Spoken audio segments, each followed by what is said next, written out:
tranquille ici. J'avais enfin trouvé la bonne technique pour mon château. Bon, qu'est-ce qu'on a là? Un psychopathe, très intelligent.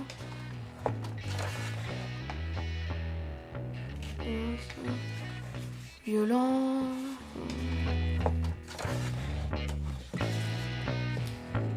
Déguisé en clown. Ça ne vous rappelle rien?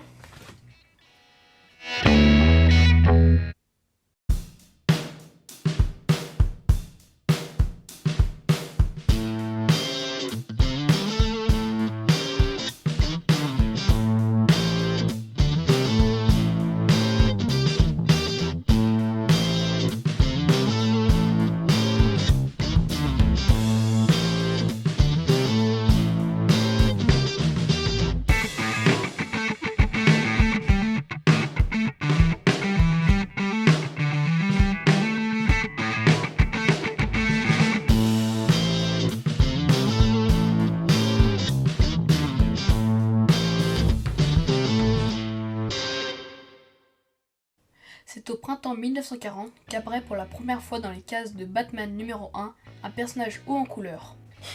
C'est le cas de le dire. Le Joker. Créé par Bob Kane, Milton Billfinger et surtout Jerry Robinson. D'ailleurs, son design est inspiré par l'homme qui rit, interprété par Conrad Veidt en 1928. Notre clown farceur devient très vite un incontournable des aventures du justicier de Gotham. Salaud en criminel classique, voleur et tueur. À ceci près qu'il est très intelligent, il réussit à prévoir un coup d'avance sur la police et sur Batman. De 1966 à 1968, on retrouve le Joker sur le petit écran. Hello, kiddies. Meet the Joker. Sous les traits de César Romero, qui nous livre alors un Joker très clownesque, presque plus farceur que dangereux. Et dès 1966, un film tiré de la série est produit, Batman The Movie. Joker, what are you doing here? Oh, just passing by. En 1988 sort Batman The Caped Crusader sur Commodore 64, ZX Spectrum, Amstrad CPC, Atari ST, Amiga et MS-DOS, dans lequel notre Joker fait ses premiers pas dans l'univers du jeu vidéo. Et en 89, c'est d'après la vision de Tim Burton que notre ami Joker prend une autre ampleur. On découvre Jack Nicholson donner vie à ce méchant devenu iconique. Il nous propose une version très gangster, mafieux, avide de vengeance et d'argent. Et en 92, Batman revient à la télévision sous la forme d'une série animée avec bien entendu un Joker encore plus méchant que jamais. Et c'est Mark Hamill qui prête sa voix en VO à notre psychopathe préféré. Mais si, Mark Hamill, un petit blondinet avec un néon dans les mains. Et notre cher Mark continuera à donner de la voix pour certains jeux vidéo qui sortiront par la suite. On y reviendra. En 2008, Christopher Nolan nous donne sa version du Joker, incarné par un feu Heath Ledger, dont la performance fait pratiquement l'unanimité. Il nous livre un Joker sombre, nihiliste, presque plus guidé par sa folie que par un autre but précis. Ce Joker commence à faire peur alors que jusqu'à maintenant, il nous amusait.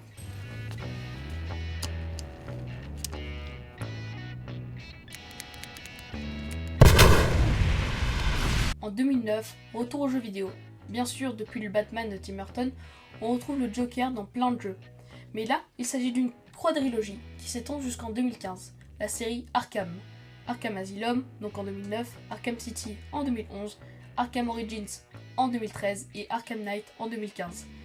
Because now, there's a teeny little bit of me in you too, bats. Hold tight.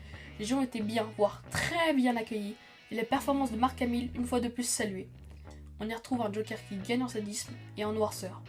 Les couleurs de son costume font moins criarde et son rire, qui pouvait être communicatif, devient glaçant. En 2014 et jusqu'en 2019, la Fox nous propose une série de 100 épisodes répartis sur 5 saisons. Rien que ça. Intitulée Gotham. Cette série nous propose une vision de la jeunesse de tous les personnages qu'on peut croiser dans cette ville, autour de l'inspecteur Gordon. Invité pendant la saison 1 et c'est à partir de la saison 2 que le personnage du Joker, interprété par Cameron Monaghan, est développé jusqu'à la saison 4. La série nous propose un Joker qui serait né à partir de jumeaux. On passe très vite sur 2016, pour citer tout de même la version de Jared Leto, dans un Suicide Squad oubliable. Dans ce film, le Joker est traité très rapidement, mais il nous apparaît plus comme un excité sous amphétamine qui n'a pas vraiment de plan, Il me faut une mitraillette. si ce n'est de profiter et faire ce qu'il veut quand il veut. Il est trop intense. On ne le sent guidé ni par une vengeance, ni par une folie profonde. Oh non, je ne vais pas te tuer. Je vais juste te faire mal. Super, super mal.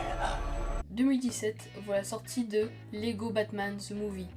Bien entendu, on y retrouve le Joker, avec la voix de Zach Galifianakis, qu'on retrouve dans Very Bad Trip, qui là se pose une question existentielle. Que deviendrait-il sans Batman? Ça aussi on y reviendra. Enfin, la consécration 2019. Le Joker est enfin seul en tête d'affiche, un film rien que pour lui. C'est le réalisateur Todd Phillips, à qui l'on doit l'adaptation de Starsky et Hutch et la trilogie Very Bad Trip. Comme le monde est petit, il lui donne vie en dirigeant Joaquin Phoenix, et là encore, quelle interprétation! Interprétation qui sera récompensée par l'Oscar du meilleur acteur.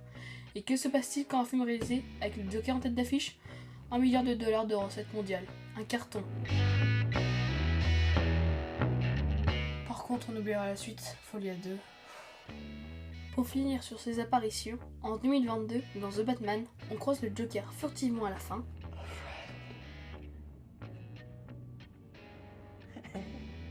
Sans beaucoup de lumière. On sait quand même que c'est lui grâce à un petit rire qu'on peut entendre. Je vous avais prévenu qu'ici ça spoilait.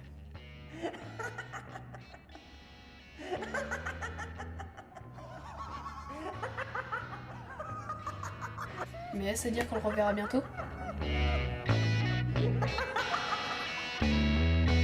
Tout ceci n'est qu'un résumé de la carrière du Joker. Il continue de vivre pendant tout ce temps dans les comics, les séries animées et les jeux vidéo. Il continue de vivre? Combien de fois est-il mort dans tous ces médias? Et donc combien de fois est-il revenu d'entre les morts? En fonction des versions, on peut dénombrer au minimum une vingtaine de décès du clown. Alors pourquoi ce besoin de le faire revenir? Pourquoi est-il immortel? Tout d'abord, on peut expliquer cela par le créateur de l'œuvre. Il veut donner son interprétation du personnage, quel que soit le réalisateur de films, de jeux vidéo ou scénariste et dessinateur de comics. Batman reste à quelques petits détails près Batman. Mais le Joker, il n'est jamais le même, et surtout, je trouve qu'il est de plus en plus sombre, sadique, vicieux et violent. Chaque créateur peut projeter ses propres angoisses, sa propre part d'ombre. Et pour ne parler que des films, à chaque fois, on va parler de la performance de l'acteur qui incarne le Joker. Même le travail de Mark Hamill est souligné pour la voix qu'il a apportée à la série animée ou aux jeux vidéo. À chaque fois, le Joker est le personnage le plus travaillé, le plus fouillé. Moi qui me croyais le roi des mauvaises blagues. Et pourtant, on ne sait rien de lui. D'où vient-il? Son vrai nom? Son enfance? Pourquoi il se maquille ainsi? Où a-t-il appris à manier les armes, les explosifs et les gaz?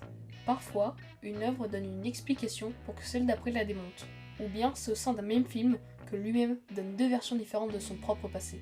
Mais est-ce bien important de savoir d'où vient le Joker? Peut-être est-il important de savoir ce qu'il est réellement, ce qu'il représente. Il est souvent considéré comme un miroir inversé de Batman. Là où Batman est habillé en noir, lui n'est que couleur criarde. Là où Batman parle peu, et presque à voix basse, le Joker rit à gorge déployée et passe son temps à crier. Là où Batman incarne le contrôle et la justice, le Joker incarne la moralité. En un seul mot, et le chaos. On parlait des morts du Joker tout à l'heure. Mais même si Batman est impliqué dans ces combats, ce n'est jamais lui qui le tue directement. Au contraire, bien souvent Batman essaie de le garder en vie.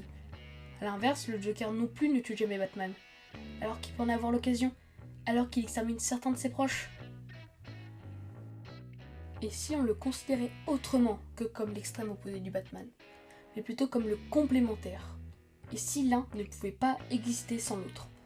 Dans le film de Nolan, le Joker lui dit « Alors pourquoi vouloir me tuer? Je ne veux pas te tuer. Qu'est-ce que je deviendrais sans toi? Je recommencerais à racketter les dealers de la pègre? Non, non. Non. Non, toi, tu me complètes. » Mais aussi dans Lego Batman The Movie, même si c'est traité sous le ton de l'humour, Batman and Joker are not a thing. I don't need you. I don't need anyone. You mean nothing to me. le Joker pleure lorsque Batman lui dit qu'il n'est rien pour lui. Dans le film de Burton, les parents de Bruce sont tués par Jack Napier. Cet événement crée alors Batman. Mais plus tard dans le film, Batman poursuit Jack et le fait tomber dans une cuve d'acide. Cet événement crée alors le Joker. Donc l'un est créé par l'autre, et inversement. L'un et l'autre sont liés à jamais. L'ordre ne peut être défini que par le chaos, et sans le chaos, la notion d'ordre n'a plus raison d'être. Donc l'un a besoin de l'autre. Sans Batman, le Joker n'existe plus, vu qu'il n'aspire qu'au chaos. Le Batman apparaît pour la première fois dans Detective Comics numéro 27. Et au bout d'un an, il a le droit à son propre comics. Et qui est créé pour être le premier méchant face au Chevalier Noir? On peut considérer qu'ils naissent ensemble. Ils sont le yin et le yang. Ils sont les deux faces d'une même pièce. Et dire que les auteurs voulaient s'en séparer dès la fin de la première histoire. Ils se sentaient un potentiel en lui. Tu m'étonnes. Donc au diable son origine story. Son vrai nom, la psychologie de ses parents.